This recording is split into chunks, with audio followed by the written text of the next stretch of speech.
Hello friends, मैं इसके Saini MIC group में एक बार और आपका स्वागत है। और आज हम पढ़ेंगे टाइप्स ऑफ चेक। चेक के प्रकार क्या है, आपके सामने समझ जाने के लिए कुछ चेकों के नाम, प्रकार के नाम जो लिख रखे हैं और एक एक करके हम समझने का प्रयास करते हैं।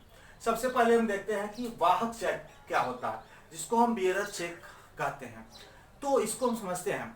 ऐसे चेक में धनराशि पाने वाले व्यक्ति के नाम के आगे बियरर अथवा वाहक शब्द छपे होते हैं।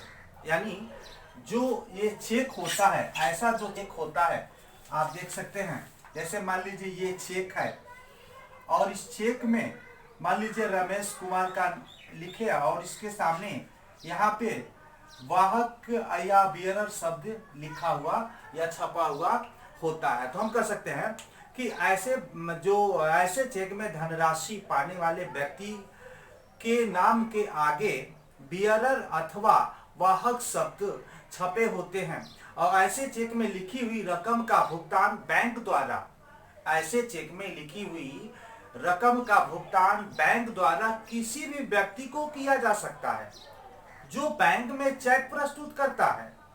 चेक में नाम लिखा है या नहीं, चेक में नाम लिखा है या नहीं, ऐसे चेक का जो भी धारक होता है वही उसका वैध स्वामी होता है। यानी अगर बियरर चेक मेरे को मिल गया, मेरा नाम लिखा हो या ना लिखा हो, लेकिन उसमें बियरर या वाहक शब्द लिखा हुआ है, तो मैं ही उसका स्वामी हूं और मैं उस चेक के पीछे अपना सिग्नेचर करके खिड़की पे बैंक के काउंटर पे जा करके हम उसका भुगतान प्राप्त कर सकते हैं। और पेई या दाता का सिग्नेचर पीछे होने की कोई जरूरत नहीं है, लेकिन फ्रंट पे पेई का सिग्नेचर होना अनिवार्य है। इसके पीछे पेई का जो उसका सिग्नेचर की कोई जरूरत नहीं है। यानी हम कह सकते हैं ऐसे चेक में धनराशि पाने वाले व्यक्ति के नाम के आगे बियरर अथवा वाहक शब्द छपे हुए होते हैं या लिखे हुए होते हैं और ऐसे चेक में लिखी हुई रकम का भुगतान बैंक द्वारा किसी भी व्यक्ति को किया जा सकता है। यानी किसी भी व्यक्ति को किया जा सकता है जो बैंक में चेक प्रस्तुत करता है। और चेक में नाम लिखा हो या नहीं हो, ऐसे चेक का जो भी स्वामी, जो धारक होता है वही उसका स्वामी होता है। और ऐसे चेक के पीछे जो पेई का सिग्नेचर होना कोई जरूरत नहीं है, लेकिन वाहक अपना पीछे सिग्नेचर करके इस चेक का भुगतान बैंक के खिड़की से प्राप्त कर सकता है। ऐसे चेक को हम कहते हैं वाहक अथवा बियरर चेक। ऐसे चेक के भुगतान पे बैंक जिम्मेदार नहीं होता है। मतलब बैंक जिम्मेदार नहीं होता है, क्योंकि आपने इस तरह के चेक का भुगतान किसी व्यक्ति को आपने लिख रखा है, तो जो भी व्यक्ति बैंक के पास लेकर आएगा वो अपना सिग्नेचर करेगा, उसको उसका भुगतान कर दिया जाएगा। इसी को बोलते हैं बियरर चेक अथवा वाहक चेक। समझ में आ गया होगा। मतलब ऐसे चेक में धनराशि पाने वाले व्यक्ति के आगे बियरर अथवा वाहक शब्द लिखे हुए होते हैं या छपे हुए होते हैं और ऐसे चेक में लिखी हुई रकम का भुगतान बैंक द्वारा किसी भी व्यक्ति को किया जा सकता है जो बैंक में चेक प्रस्तुत करता है। यानी जो भी व्यक्ति उस चेक को प्रस्तुत करता है बैंक में, उस व्यक्ति को उस चेक का भुगतान कर दिया जाता है।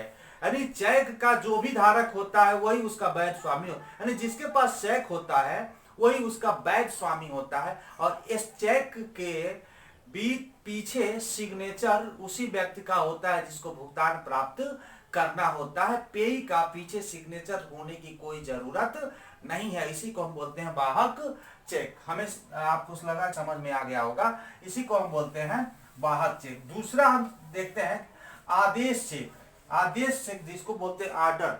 इससे शब्द से ही पता चल रहा है कि हमने किसी को ऑर्डर दिया है, किसी को आदेशित किया है और इस व्यक्ति को इस चेक का भुगतान कर दिया जाए।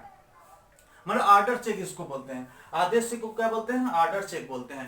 मतलब ऐसे चेक में लिखी हुई रकम उस व्यक्ति को मिल सकती है जिसका की चेक में नाम लिखा होता है। यानी हम देख सकते हैं अगर ये सुरेश जी ने एक चेक लिखा है यहाँ महेश जी के लिए, तो इनके नाम अगर महेश जी के नाम यानी 2000 रुपया का चेक लिखा है, यहाँ सुरेश जी अपना सिग्नेचर कर दिए हैं और ये जो क्या करते हैं महेश जी बैंक में ले जा करके इस चेक को भुगतान करना चाहते हैं, तो बैंक इन महेश जी को यानी महेश जी को चेक का भुगतान क्या कर देगा? कर देगा, भुगतान कर देगा, और किसी अन्य व्यक्ति को इस चेक का भुगतान नहीं किया जा सकता है। यानी जिस व्यक्ति को इस चेक के भुगतान के लिए उनको नामित किया गया है, बैंक उसी व्यक्ति को चेक का भुगतान करेगा, अन्य किसी व्यक्ति को चेक का भुगतान नहीं करेगा। तो इसी को हम बोलते हैं आदेश चेक को ऑर्डर चेक। यहाँ पे जो बियरर शब्द लिखा होता है उसको काट करके ऑर्डर शब्द लिख दिया जाता है। मतलब ऐसे चेक में, आदेश चेक में बियरर शब्द काट करके ऑर्डर शब्द, यानी हम इस व्यक्ति को ऑर्डर कर रहे हैं। ऐसे चेक में लिखी हुई रकम उस व्यक्ति को मिल सकती है जिसका कि चेक में नाम लिखा होता है। ऐसे चेक में बियरर शब्द काट करके ऑर्डर शब्द लिख दिया जाता है। और यदि भुगतान किसी गलत व्यक्ति को हो जाए, यानी अगर हमने इस महेश जी को चेक काट करके दिया और दिनेश जी को इस चेक का भुगतान हो गया, तो बैंक इसके जिम्मेदार होगा, यानी बैंक इसके जिम्मेदार होगा। इसीलिए ये बैंक बहुत सोच समझ करके ऐसे व्यक्ति ऐसे चेक का भुगतान करती है। तो हम देखें आदेश चेक, ऑर्डर चेक जिसको बोलते हैं, यानी यह चेक ऐसा होता है जिसमें किसी व्यक्ति के नाम लिखा हुआ होता है, उसी व्यक्ति को इसका भुगतान बैंक द्वारा किया जाता है। इसको हम सुरक्षित कह सकते हैं, ये बड़ा सिक्योर होता है, इसमें पैसे खोने या पैसे दूसरे को प्राप्त होने की संभावनाएं नहीं रहती। अगर किसी अन्य व्यक्ति को बैंक भुगतान करता है तो बैंक उसका जिम्मेदार होगा, पैसे रिटर्न करके फिर से इनके खाते में वो पैसे डालने का काम करेगा। उसी को हम बोलते हैं आदेश चेक अथवा ऑर्डर चेक। अब नेक्स्ट हम देखते हैं कि इसके अंतर्गत है रेखांकित चेक, जिसको हम बोलते हैं क्रॉस चेक। क्रॉस चेक क्या होता है? रेखांकित चेक ये एक ऐसा चेक होता है, चेक के बाएं तरफ यदि हम ऐसे दो रेखांकन कर देते हैं, और कभी कभी यहाँ पे कुछ लिख भी सकते हैं, कुछ लिखे या न लिखे, अगर चेक के बाईं तरफ हमने दो क्रॉस रेखा बना दिया है, तो और किसी व्यक्ति को, अगर किसी मान लीजिए रमेश जी को हमने चेक लिख दिया और मैं अपना सिग्नेचर कर दिए और यहाँ पे डेट लिख दिया, यहाँ पे धनराशि लिख दिया अंकों में, यहाँ पे शब्दों में, तो इस चेक का भुगतान रमेश जी भी डायरेक्ट खिड़की पे प्राप्त नहीं कर सकते, यानी कैश उसका भुगतान नहीं प्राप्त कर सकते हैं।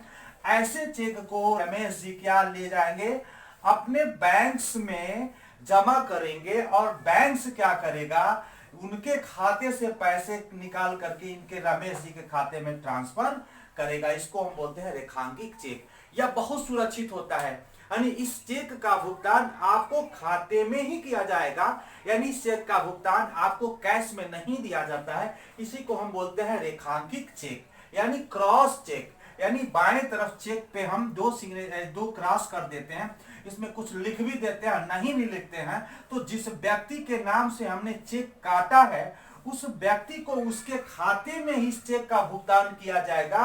और पुनः ये रमेश जी अगर इस बैंक से पैसे निकालना चाहते हैं तो चेक या विड्रॉल फॉर्म के द्वारा उस पैसे को निकाल सकते हैं, वो कैश पैसे को चेक का भुगतान प्राप्त नहीं कर सकते। इसी को हम बोलते हैं, क्या बोलते हैं, रेखांकित या क्रॉस चेक। अब नेक्स्ट आता है खुला चेक, जिसको हम ओपन चेक बोलते हैं। खुला चेक, उसमें ओपन चेक बोलते हैं। इसमें क्या होता है कि खुला चेक वो चेक होता है जिसमें, जैसे आप देख सकते हैं, जिसमें कि उस व्यक्ति का नाम इसमें लिख दिया जाता है या नहीं भी लिखा जाता है, उसी को हम खुला चेक कहते हैं। जैसे मान लीजिए इसमें खुला चेक और कोरा चेक में भी आपको मैं डिफरेंस बताऊंगा। यहाँ पे जैसे मान लीजिए महेश जी को यहाँ पे देना है, यहाँ पे हमने सिग्नेचर कर दिया है, यहाँ पे हम अमाउंट भर दिए, हमने अमाउंट भर दिया, और ये ऐसे व्यक्ति, यहाँ पे किसी का नाम हमने नहीं लिखा, जैसे हमने कहा महेश जी को देना है, लेकिन हमने किसी व्यक्ति का यहाँ पे नाम नहीं लिखा। यहाँ पे डेट भी हमने क्लियर कर दिया है, सिग्नेचर कर दिया है, यहाँ पे शब्दों में भी अंकों में लिख दिया, हमने क्रॉस इसमें नहीं किया, हमने इसमें क्रॉस नहीं किया, जान लीजिए। और कोई व्यक्ति अगर इस चेक को पा जाता है तो भी एक बड़ी दिक्कत होती है, वो उसमें अपना नाम भर करके इस चेक का भुगतान प्राप्त कर सकता है, जिसको हम खुला चेक कहते हैं। इसमें धनराशि लिखी होती है, उसमें इसको हम बोलते हैं खुला चेक। यानी इसमें सिग्नेचर भी होता है, इसमें नाम नहीं होता, डेट होता है, सब कुछ होता है। अगर आप अपना नाम भर करके इस चेक का भुगतान प्राप्त करना चाहते हैं तो कर सकते हैं, इसी को हम खुला चेक कहते हैं। कोरा चेक क्या होता है? कोरा चेक बहुत ही खतरनाक चेक होता है और ये सुरक्षित भी नहीं होता, बड़ा ही खतरनाक चेक होता है। इसमें क्या होता है कि इसमें ये सब कुछ सादा होता है, इसमें किसी व्यक्ति का नाम कोई रकम भी नहीं लिखा होता है। जैसे यहाँ पे धनराशि लिखी है, यहाँ पे मान लीजिए डेट लिखा है, और यहाँ पे मान लीजिए नाम लिखा है, तो यहाँ पे नाम भी नहीं लिखेंगे, यहाँ पे शब्दों में भी पैसे नहीं लिखेंगे, अंकों में भी नहीं लिखेंगे। यहाँ पे अपना सिग्नेचर का करके किसी भी व्यक्ति को या अपने रख सकते हैं, या किसी व्यक्ति को दे सकते हैं। ऐसे चेक बड़े ही अपने विश्वसनीय को दिया जाता है।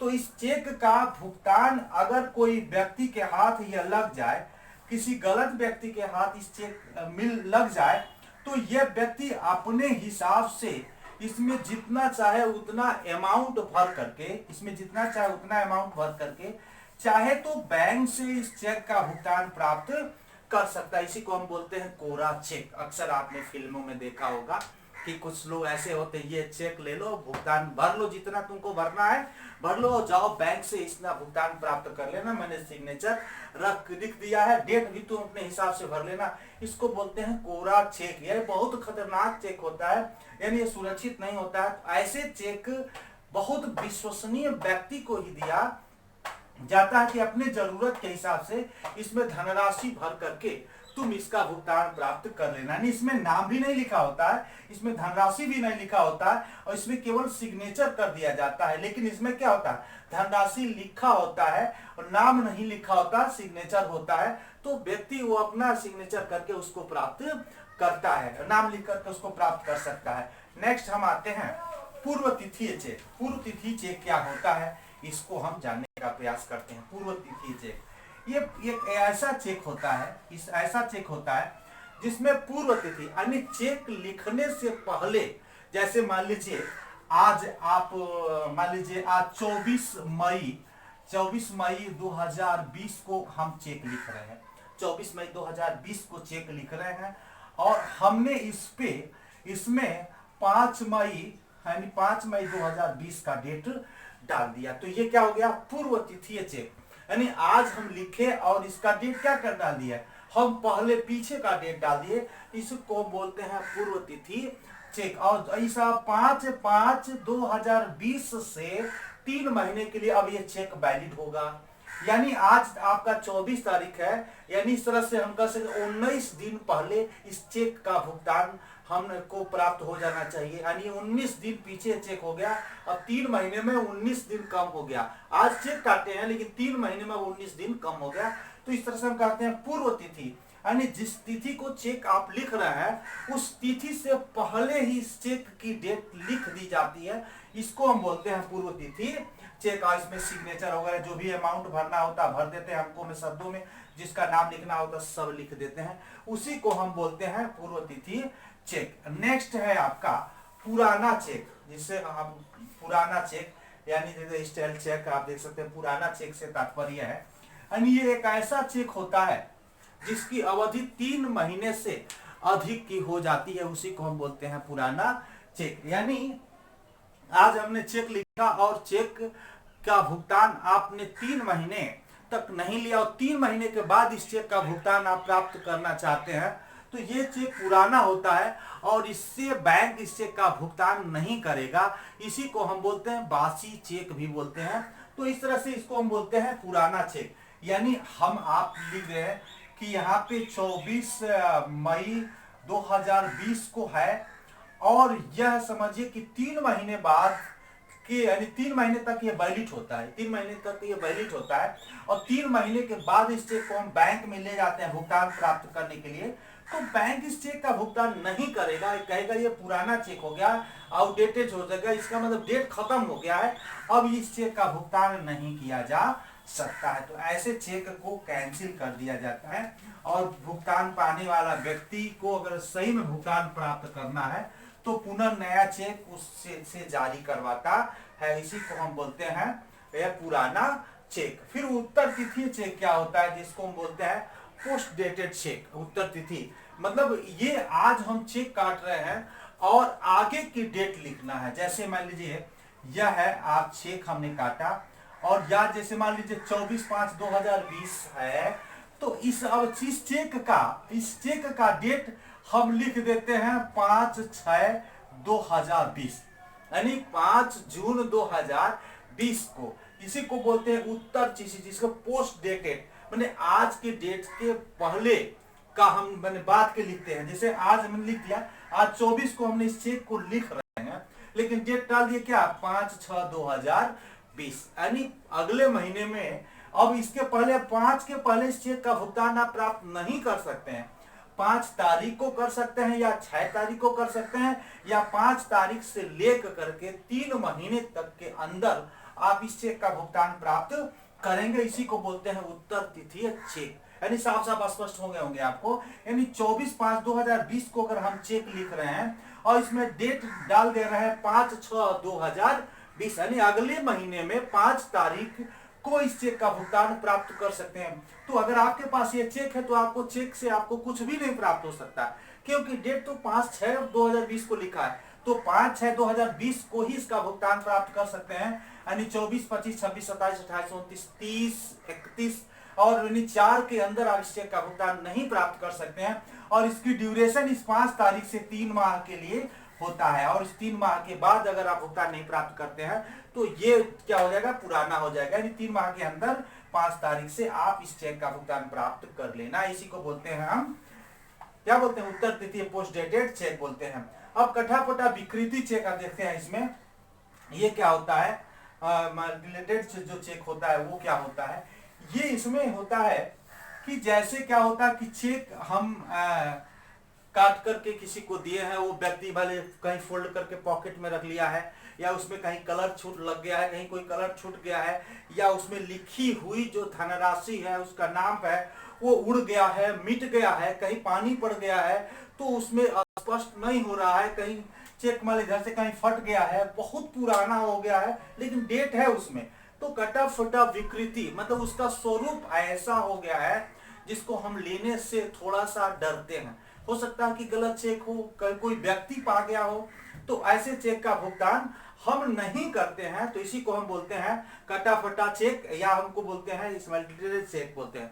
तो इस तरह से हम देखें कि ऐसे चेक में जो भी जिसका कलर उड़ जाए, इसका रंग उड़ जाए, जो कट जाए, जो फट जाए, तो ऐसे चेक का भुगतान नहीं करते। इसको बोलते हैं हम कटा फटा चेक, विकृति चेक। तो इस तरह के चेक का भी बैंक द्वारा भुगतान नहीं किया जाता है। नेक्स्ट आप देख सकते हैं जाली चेक, जिसको हम फॉरवर्ड चेक बोलते हैं। जाली चेक क्या होता है, जाली चेक वो चेक होता है जब कभी कभी कि जो सिग्नेचर इसमें होता है वो फर्जी सिग्नेचर कर लिया जाता है। कभी कभी इसमें जो धनराशियां होती हैं, जैसे 2000 है तो इसमें हम इसको 8000 बना दिए, ओवर राइटिंग, और उसमें इनिशियल नहीं होता है, तो ऐसा लगता है कि बैंक को लगता है कि फर्जिफिकेशन है।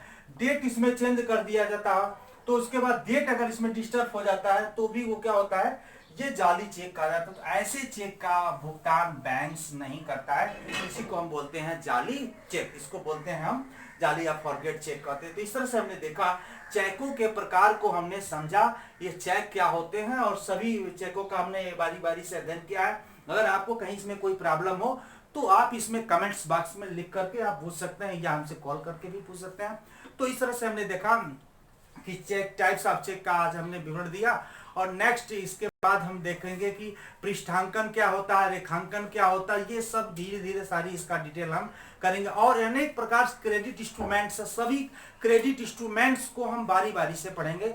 तो आज के लिए इतना ही, और आप ज़्यादा से ज़्यादा हमारे चैनल को सब्सक्राइब करें और लाइक्स करें और अपने दोस्तों में शेयर करें, ताकि इस लॉकडाउन का वो ज़्यादा से ज़्यादा फायदा उठा सके। Thank you.